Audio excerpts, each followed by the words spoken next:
Halika na, sabay tayo. At kung sinong may gusto, dahil sa tubig alak, likas na yaman ko.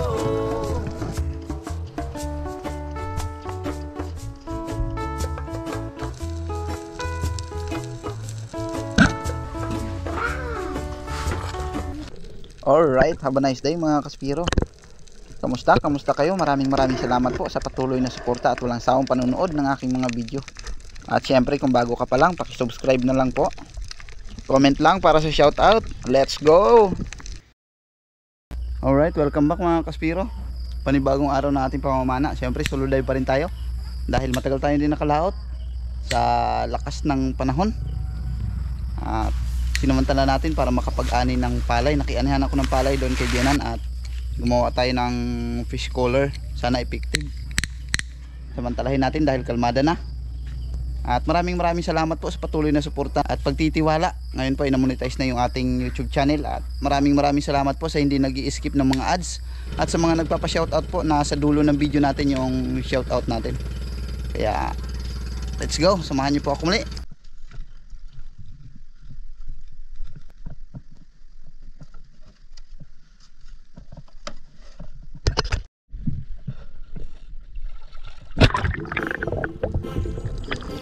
Ayan, at napakalabo pa rin talaga ng dagat, kaya tiyatsagaan lang natin ito. Tapos ako makapag-load ng aking pana ay biglang nagpakita yung 5 pirasong king mackerel o yung king mac, tangigi kung sa ibang tawag.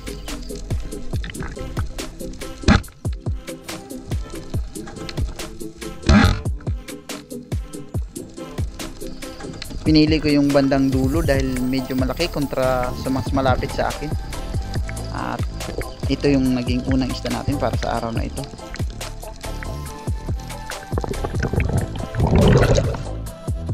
Sa spot din na ito mga kaspiro ay nakakita tayo dito ng dugto tuna, pero hindi natin nakuha. Napakatulin.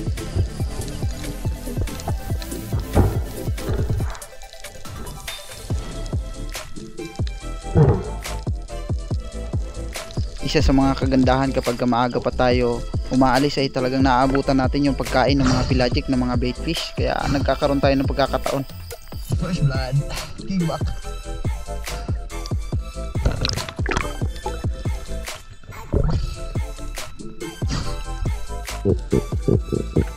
Next dive ay meron tayong napansin dito na coral trout, pero hindi muna natin pinana agad dahil nagmasid muna tayo sa ating paligid na baka sakaling meron pang pelagic na palapit sa atin, pero nung wala na ay pinana na natin yan.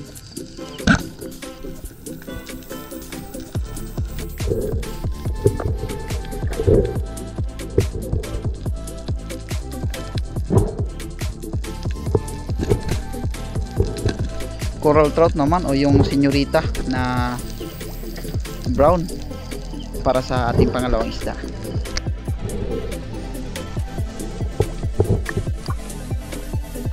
Matapos ko na maisampay itong lapu-lapu ay lumipat na rin ako ng spot dahil medyo tanghali na, kaya laylo na yung mga pelagic sa bahura.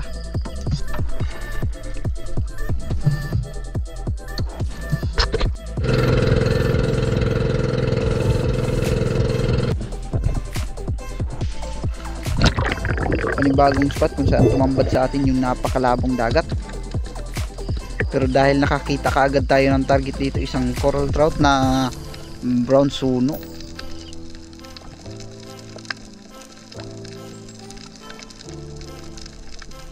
Pero dahil malabo nga yung visibility ng dagat ay napakailap ng mga isda. Kaya yun, patalikod na bago natin napana.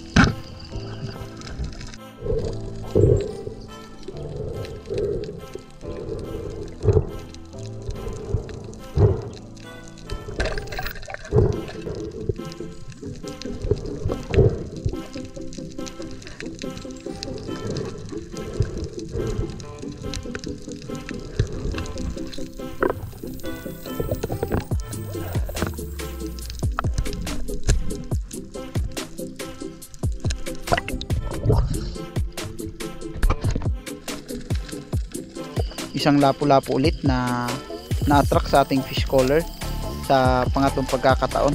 Ito oblong. Pero dahil vertical yung kanyang kalagayan, kaya inintay natin yung magandang pagkakataon para maisagawa yung tuloy yung pagtira.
Lapo-lapo ulit para sa pang-apat na pagkakataon.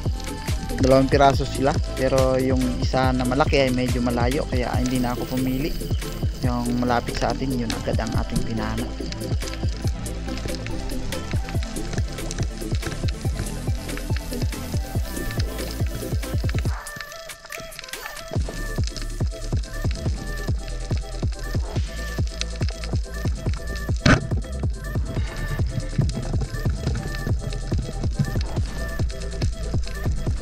Napaka-effective talaga ng fish collar na ginawa natin, kaya lang pagka may bangka ay parang hindi naririnig yung tunog niya, kaya hindi masyadong pinapansin ng mga isda.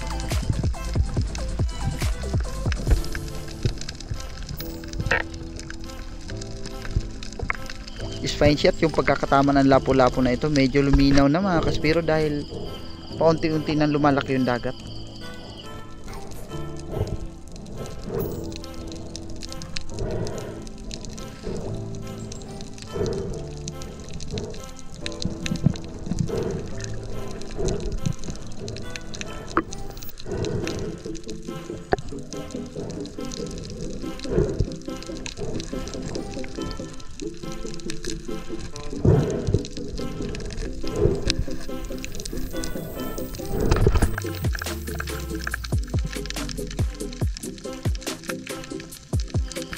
Next dive natin, hindi tayo nakakalabit ng pana kahit na napakarami sana na pwede maging target. Napakaraming mga Spanish flag at mayroon pang lumapit na Napoleon Rust, pero hindi natin pinana yan.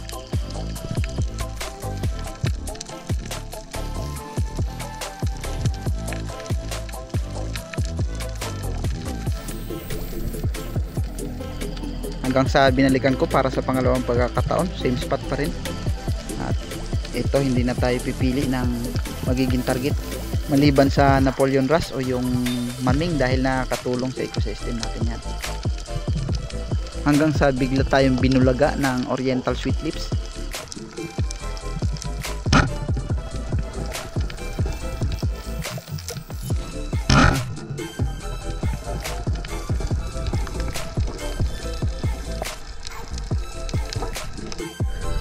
Pero kinailangan pa nating babain ulit para tanggalin yung ating shaft dahil sumabit.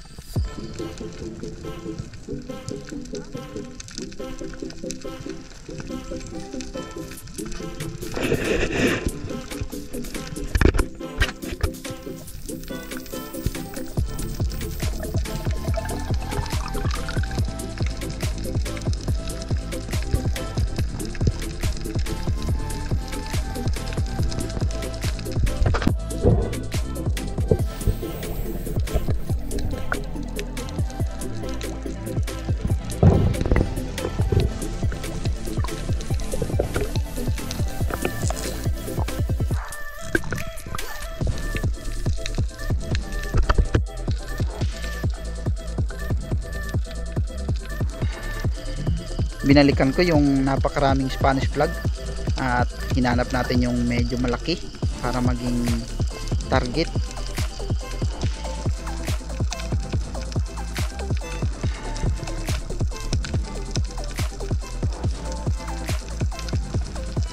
May mga unicorn fish sana, kaya lang hindi pa ganoon kalakihan, kaya pinabayaan lang muna natin hanggang sa napansin ko na yung pinakamalaking Spanish flag, kaya inabangan na natin yan para sa magandang pagkakataon natuluyan na nating mahuli.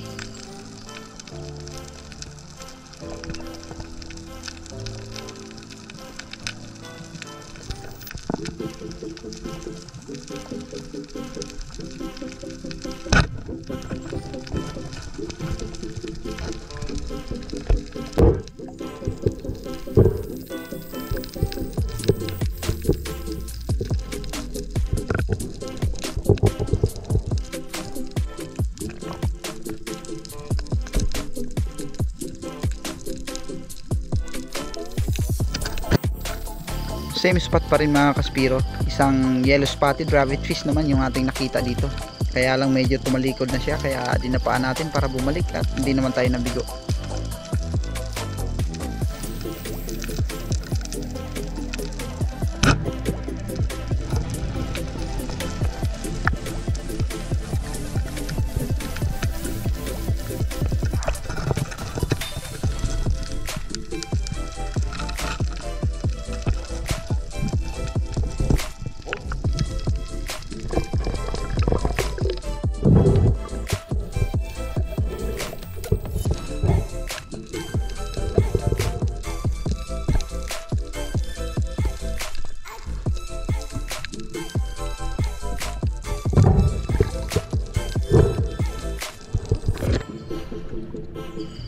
Ayun, at matapos natin mahuli yung mublad o yung samaral, ay sumampa na ako sa bangka dahil medyo naninibago yung aking katawan sa matagal na pagkakapahinga. Nakakaramdam ako ng pagod, kaya mas maganda nang mag relax muna.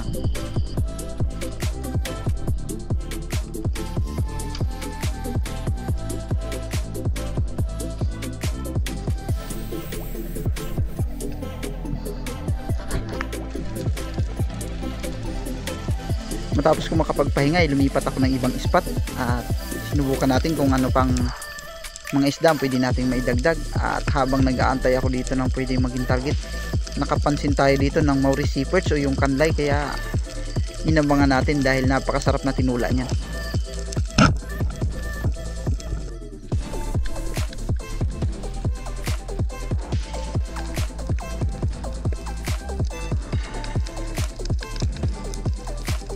Ito na naman yung kuweba na madalas kong pinapanaan ng mga mangrove snappers, at tiningnan ko kung anong pwede nating mapana. Napansin ko dito na mayroong yellow spotted rabbit fish na nakahinto banda sa taas, kaya bumaba ako ng bahagya para makita ko siya at tuluyan nating mapana.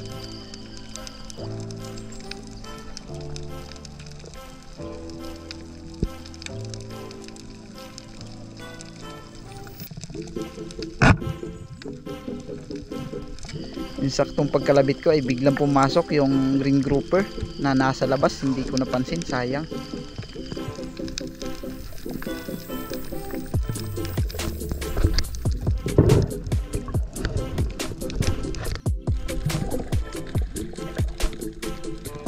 Next dive, yellow spotted pa rin.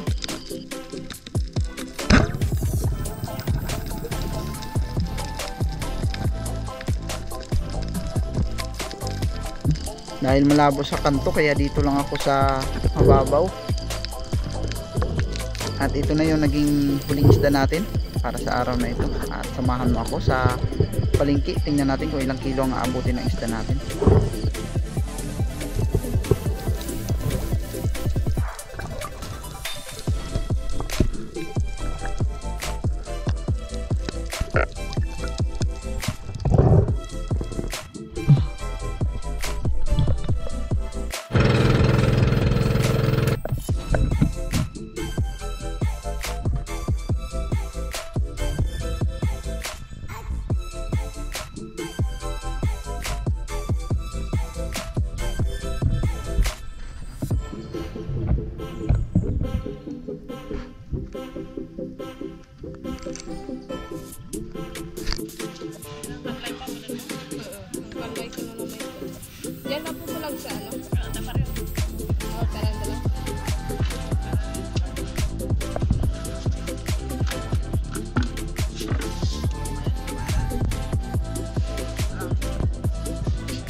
wala muna tayong video para sa food trip dahil run out dito sa amin. Pangatlong gabi na walang ilaw, kaya hindi na muna tayo nakapag video ng pagkain. Shoutout po mga kaspiro kay Pawikoy, kay Shane Micaela Ibanez at sa papa niya na si Mr. Bing Jumar Ibanez ng Barangay Silangan, San Mateo, Rizal. Ganon din kay Ruby Lara, kay John Texay Vlog, at kay Joseph De La Cruz, kay Eric Jimenez, Rogelio Susalo, Raymond Den Sinares, Arbok TV, kay Tarzan ng Palawan, kay Johnny Jaikten, Danilo at sa anak niya si Pichod Prince Adalim, kay Fishing and Cooking with Lakay, kay Manuel Nel Vlog, kay Rolly Sapanta ng Birac Catanduanes, kay Buyet Villacorte, kay Melios Life Under, kay Nexon Echo ng La Union, nabanggit na natin, kay Gala Vlog, kay Sagay Adventure, kay Christian Espiro ng Negros Occidental, ganon din kay Jasper TV, Modesto Paul, Kasalom TV, kay Kim Jan Gaan ng Sikihor, kay Kurt Cyril ng Bangbang Nueva Vizcaya, kay Kapishing, kay Bugtong Ruli, kay Jojo Galang from Romblon, at kay Giancarlo Rodriguez ng Pulilo Island. Yan, maraming salamat po.